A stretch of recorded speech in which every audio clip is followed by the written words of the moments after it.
What's up, guys? Shouri here, and today we're going to go over Neon and all the fun stuff you can do with her. At the end, I'll also show you how much it took me to get her from level 9 to level 10 through opening boxes. But basically what I'm doing at the start is I am actually healing everybody, because once you heal your teammates to full, you can then give them extra armor. So I do switch my heals onto everybody to give them even more armor for that first team fight. The first team fight is the most important in pretty much every game, so if you can give your team a huge advantage, you definitely should. So one of the cool things is the ability. It will end up launching you through the map into the teammate that you're pointing at, and it'll instantly heal them for about 1500. Another cool thing is you can kill people by teleporting into them. I don't know exactly how it works.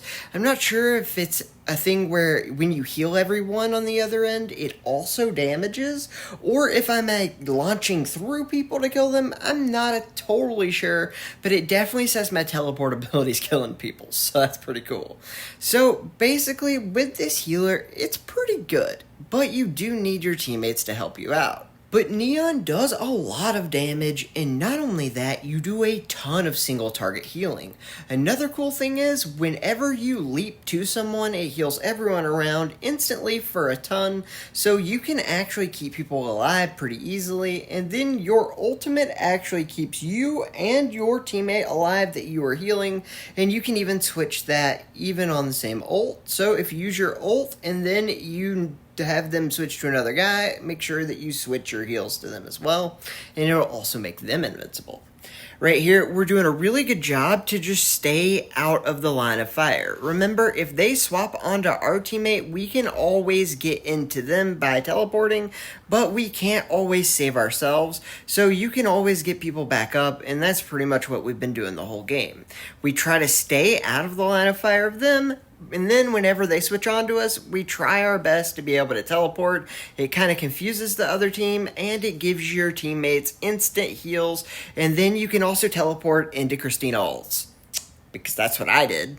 That's rough. Well, luckily for us, we didn't have that much left on the amount we needed to get, and we do so much damage as Neon. This is insane how much this character can do, and it is one thing you need to be careful not to try to do too much, because if you get caught out, you can be pretty screwed. You can help your team out. I definitely suggest wall peeking, especially from afar, but for the main thing you want to do is just give yourself the best possible chance to heal, especially things like Gatlin, but you can do some cool things too. You can be in the mix. Because of the teleport and how often it comes up, you can actually stay alive for what seems like forever, even with bad teammates and teammates who just are lagging in this case, and it makes it where you don't get things to go down the fastest, but you can keep them alive forever.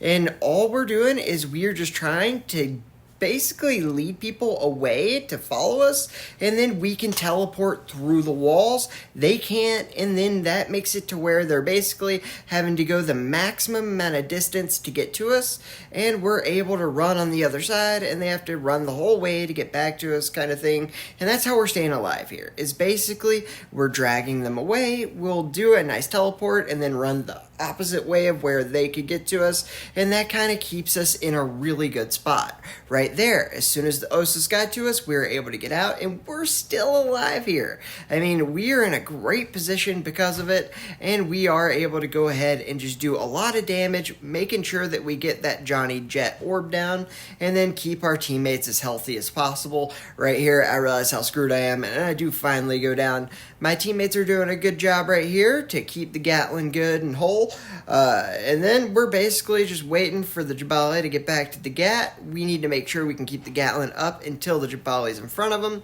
and now we're just going to try to do what we can to get this Johnny Jet out, especially since we can see him, and we do quite a bit of damage. And then as soon as we see the Vincent, we're going to focus to him as well, because the Vincent is probably the most deadly thing we got going here, especially since we have a Jabali, and I didn't know where that JJ had gone. He's still alive, but we're not going to worry too much about him. We just need to make sure we keep him kind of in the back of our mind. But right here, we are going to make sure that we stay alive, make sure our teammates are whole. We're going to go back and get our own heal. That way we can stay at maximum. Our teammate does end up dying to the Vincent, which is a little rough, but what you gonna do? And right here, we do see the Vincent. We're gonna try to back down and try to give the Vincent a little bit of hope that he could kill us, trying to get him to come to us so we can go ahead and kill him ourselves. But one thing we gotta be careful of is not to let Santi just get spawn camped by the Vincent. We do need to make sure that they know he has some help and a little bit of presence here. That way, it's not that he's gonna be an easy target for that Vincent. Right here, we started to get targeted a little bit, so we do teleport through the point next to our Jabali who's ulting. And then right here, I tried to end up teleporting through to the guy on the right, but he ended up dying.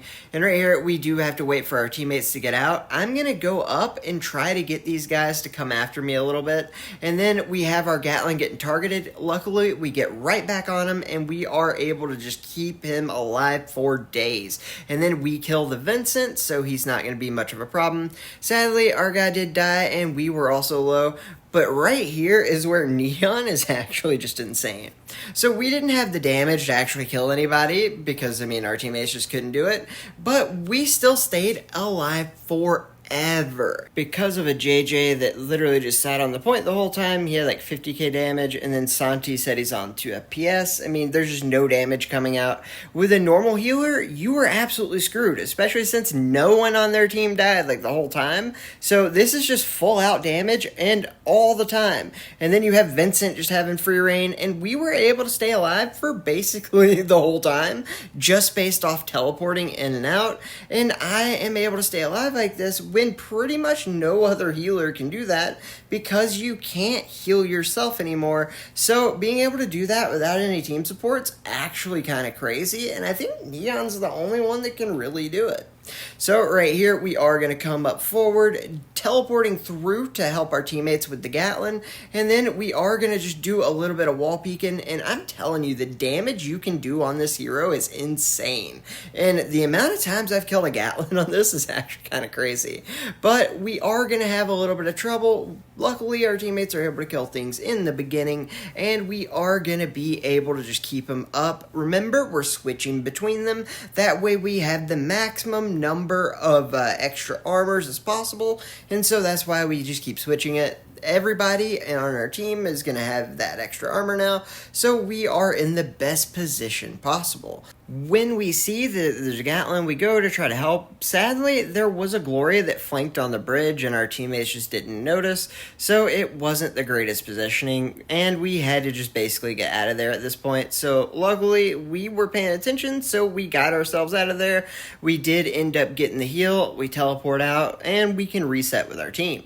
Giving our team the best possible chance for them to be able to get things, it is still pretty rough. That is the only downside to this hero, is basically if your teammates aren't there, you're going to have a bad time. But I mean, it's kind of that way with every hero. This one in particular, though, is a lot harder to do because you can't really heal yourself, and you can only heal one at a time, so you need at least one good teammate, and if they're doing a lot of damage, and you are basically just screwed.